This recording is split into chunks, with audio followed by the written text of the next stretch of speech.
नमस्कार। आज हम बात करेंगे भक्ति काल के विषय में। और हिंदी साहित्य के इतिहास में प्रथम वर्ष में जो पाठ्यक्रम समाहित है उसमें आदिकाल और भक्ति काल दो जो कालावधि है उनको सम्मिलित किया गया है। और भक्ति काल में भी कालांतर में हम जानते हैं हिंदी साहित्य के इतिहास में निर्गुण काव्य धारा और सगुण काव्य धारा। और निर्गुण काव्य धारा में संत और सूफी और उनमें जो महत्वपूर्ण कवि हैं कबीर, जायसी। और सगुण काव्य धारा में राम भक्ति शाखा और कृष्ण भक्ति शाखा। और उनके जो महत्वपूर्ण कवि है राम भक्ति शाखा में हम तुलसीदास और कृष्ण भक्ति शाखा में मीरा, रसखान और सूरदास, इन पर हम बात करेंगे। तो आज हम बात करेंगे सगुण भक्ति काव्य धारा के महत्वपूर्ण कवि और राम भक्ति शाखा में तुलसीदास पर बात करेंगे। और तुलसीदास में भी जो प्रश्न अक्सर पूछा जाता है वो है तुलसी की भक्ति पद्धति। तो उसी पर हम इस व्याख्यान में बात करने वाले हैं कि तुलसीदास की भक्ति पद्धति किस तरीके से है।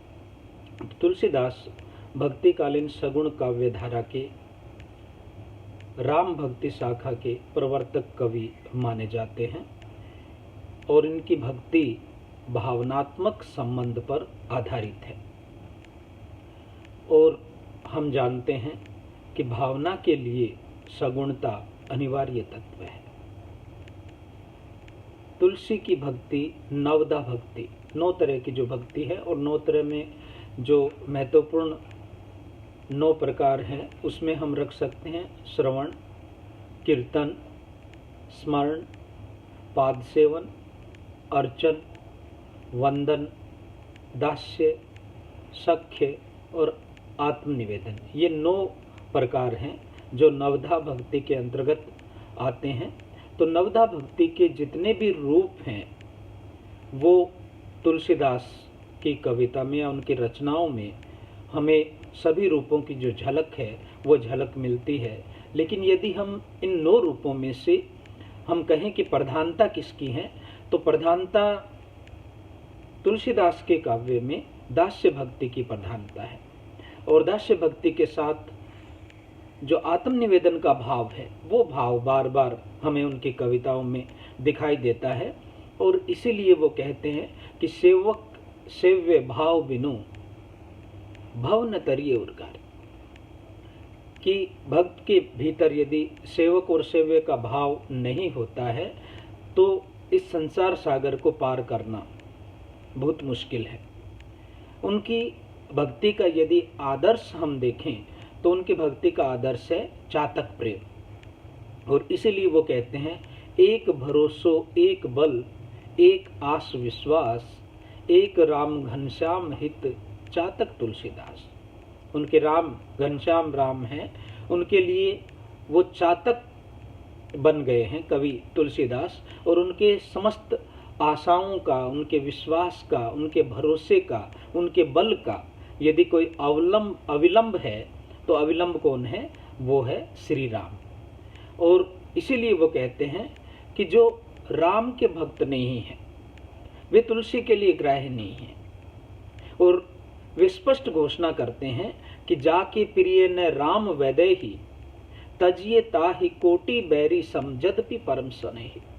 जिन सांसारिक व्यक्तियों को राम और वैदेही से प्यार नहीं है वे कितने ही प्रिय हो उन्हें स्त्रु के समान उनका त्याग कर देना चाहिए। इसीलिए वो सज्जन या यूं कह सकते हैं कि उन्हीं व्यक्तियों को अपने जीवन में ग्राह्य मानते हैं जो राम और वैदेही के उपासक हो, जो राम और वैदेही से प्रेम करते हो।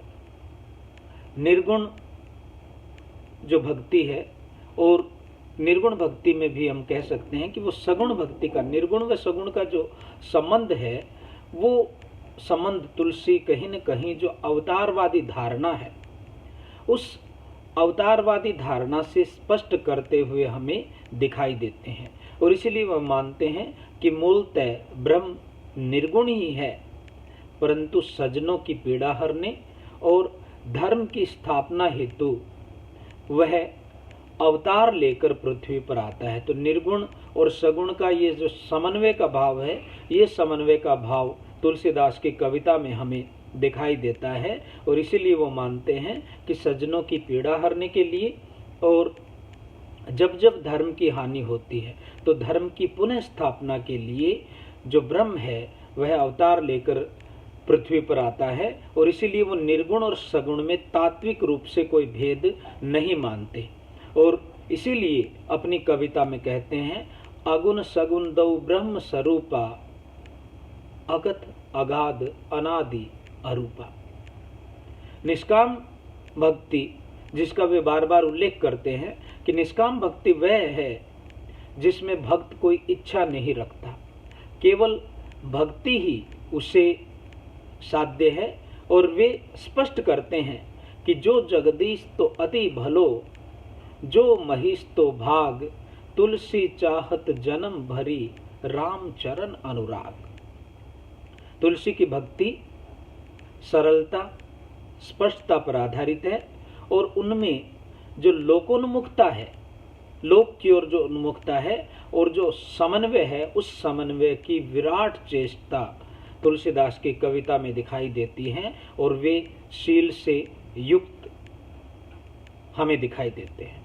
वे राम के प्रगतिशील स्वरूप और प्रेरणादायी व्यक्तित्व की स्थापना अपने भक्ति विषयक दृष्टिकोण में करते हुए दिखाई देते हैं। और इसीलिए हम कह सकते हैं कि तुलसीदास को यदि कोई सर्वप्रिय कवि है तो वो सर्वप्रिय कवि उनका कौन है? तुलसीदास को आराध्य राम है और वो सगुण काव्यधारा के महत्वपूर्ण कवि के रूप में समादृत है। धन्यवाद।